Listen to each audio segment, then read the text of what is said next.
This is an ABP Life podcast. Lok Sabha चुनाव अब अंतिम दौर में पहुंच चुका है। लोकसभा चुनाव के 7वें चरण में 8 राज्यों की 57 सीटों पर 1 जून को वोटिंग होगी। इस फेज में 904 उम्मीदवारों की किस्मत दांव पर लगी है। पीएम मोदी की वाराणसी सीट पर परीक्षा होनी है, जबकि पश्चिम बंगाल में ममता बनर्जी के सियासी वारिस माने जाने वाले अभिषेक बनर्जी की डायमंड हार्बर और लालू प्रसाद यादव की बेटी मीसा भारती का पाटलिपुत्र सीट पर इम्तिहान होगा।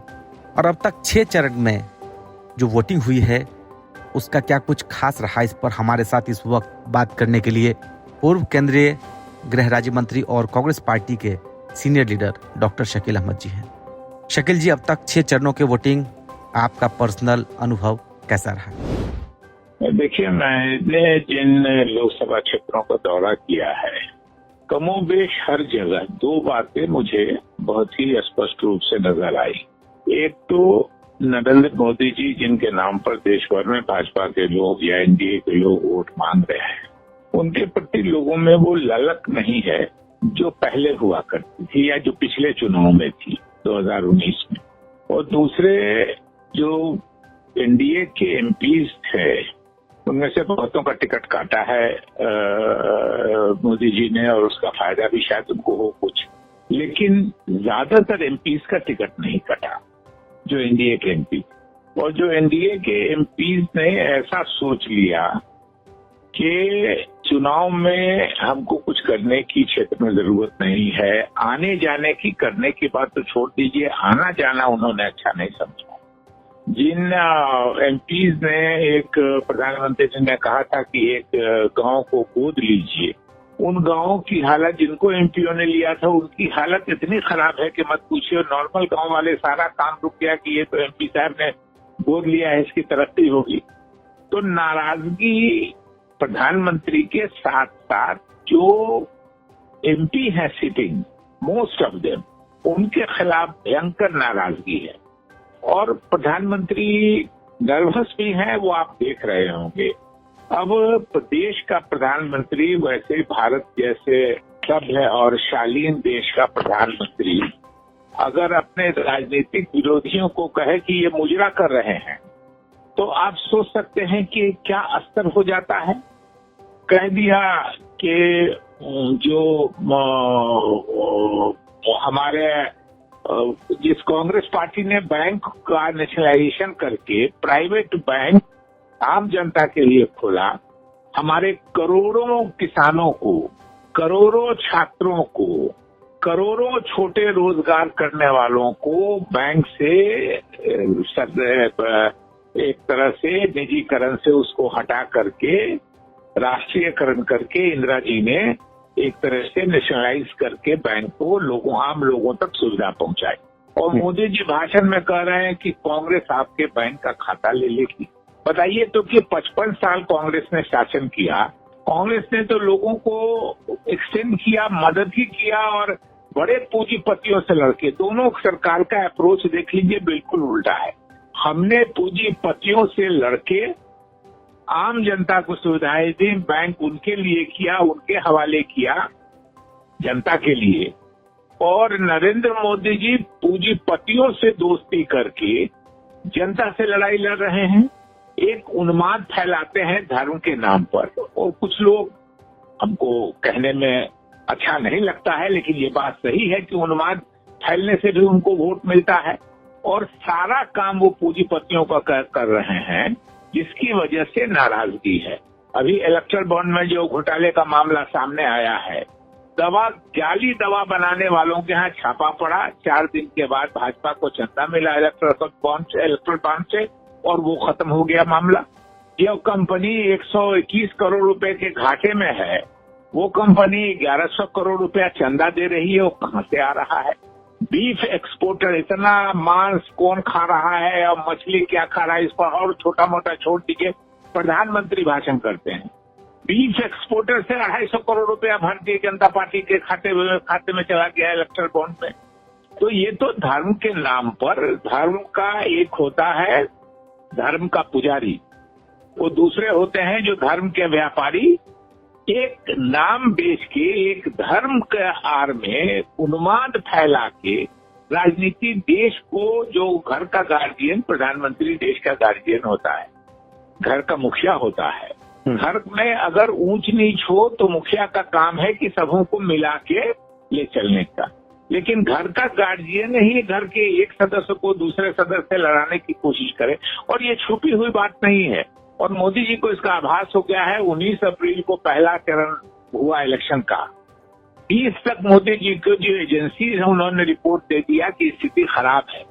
ये संजोग नहीं है। आप देखिए, मैं तारीख बताता हूँ। 21 अप्रैल से प्रधानमंत्री ने जो हिंदू मुस्लिम शुरू किया वो आज तक किस चरण तक कायम है।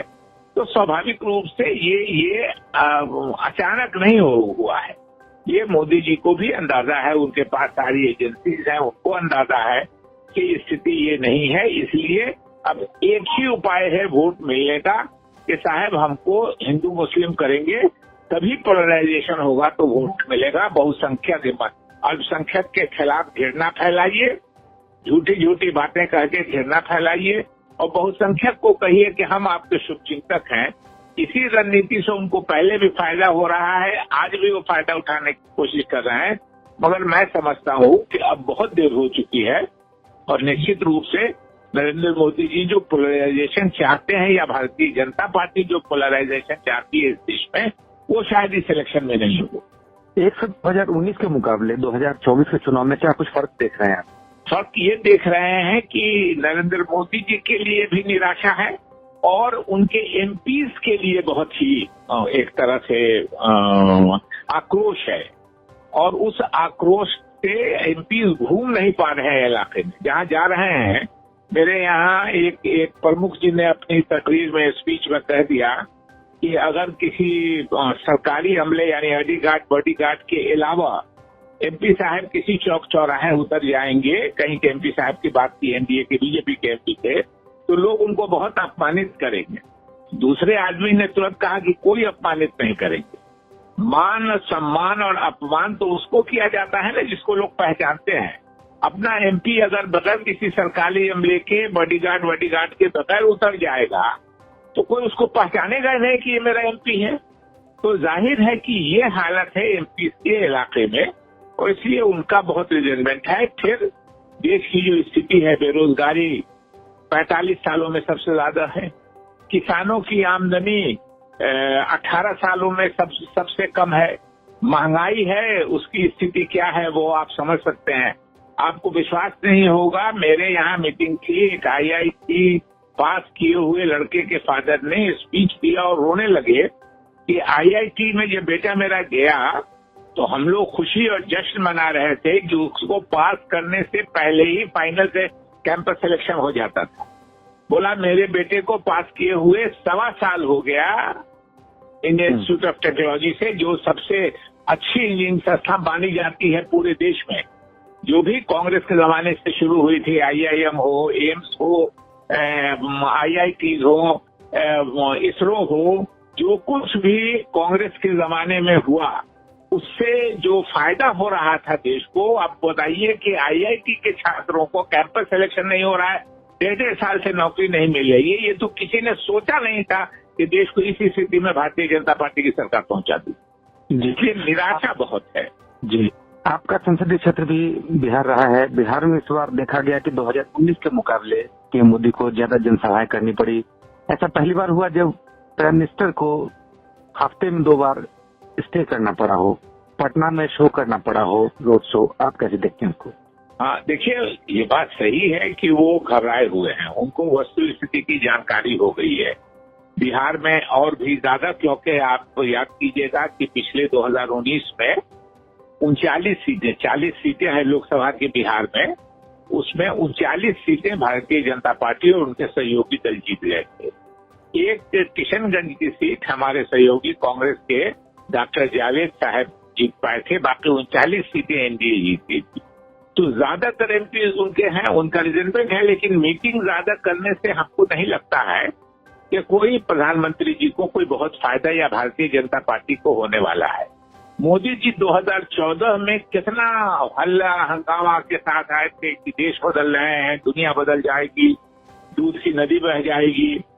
लेकिन 2015 में जब विधानसभा का चुनाव हुआ तो मोदी जी ने 33 सभाएं की, इस बार तो आप कह रहे हैं कि 16 सभाएं की। उस बार विधानसभा के चुनाव में मोदी जी ने 33 सभाएं की और वो उनकी पार्टी हार गई, हमारी सरकार बन गई, हम लोग सरकार में आ गए। तो इसलिए सभाएं करने से आमतौर पे मुझको नहीं लगता है कि आपका कैडर जरूर है थोड़ा उत्साहित होता है हर पार्टी के नेता के सभा करने से, लेकिन आम जनता जो माइंड एक बार मेकअप कर लेती है, और आम जनता ने 2015 में भी माइंड मेकअप कर लिया था। मोदी जी की 33 सभाओं के बाद भी भारतीय जनता पार्टी की हार हो गई थी बिहार में। मुझको लगता है कि और भी ज्यादा 16 नहीं 20 करें, अभी और भी एक फेज बचा है, हो सकता है उसमें भी जाके 2-4 सभाएं और कर दें। लेकिन हमको नहीं लगता है कि जनता पर बहुत असर पड़ेगा, इसलिए कि जनता इस पिछले 5 सालों में या उसके 10 सालों में भी आप कह सकते हैं कि धीरे धीरे एक दिन में माइंड मेकअप नहीं होता है, धीरे धीरे देखते लगता है कि निराशा मोदी जी से बहुत बढ़ गई है लोगों को। तो जाहिर तौर पर 4 जून को परिणाम आएंगे और इस पर सबकी नजर लगी हुई है। शकील जी, यूपी लाइव पॉडकास्ट के साथ बातचीत करने के लिए बहुत शुक्रिया आपका। बहुत धन्यवाद, बहुत धन्यवाद। This is an ABP Live podcast.